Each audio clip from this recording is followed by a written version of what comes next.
Bonjour à tous, avec l'aide de Dieu, le Hayom Yom du 13 Sivan. Tout d'abord, le rabbi nous dit il faut étudier le Chumash du jour, le Tilim du jour, le Tanya du jour. Puis, le rabbi nous ramène l'extrait d'une lettre du rabbi précédent dans lequel il parle des nigunim, des mélodies, des chants des rabbis de Chabad.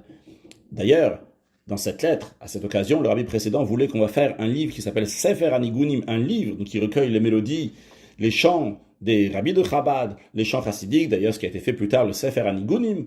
Et à cette occasion, dans cette lettre, le rabbi précédent dit que le Tzemar Tzedek, le troisième rabbi de Chabad, il a composé plusieurs mélodies, plusieurs chants chassidiques.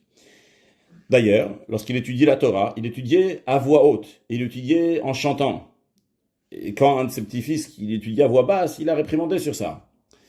Des fois, il s'interrompait au milieu de son étude, ou de sa rédaction de discours chassidique, ou bien la rédaction d'une responsa, pour chanter une mélodie. Et le Rabbi Maharash, le fils du Tzemar Tzedek, a raconté qu'en fonction de la mélodie que son père, le Tzemar Tzedek, chantait, il pouvait savoir quelle était son occupation. C'est-à-dire que le chant, il était lié avec le sujet qu'il était en train d'étudier.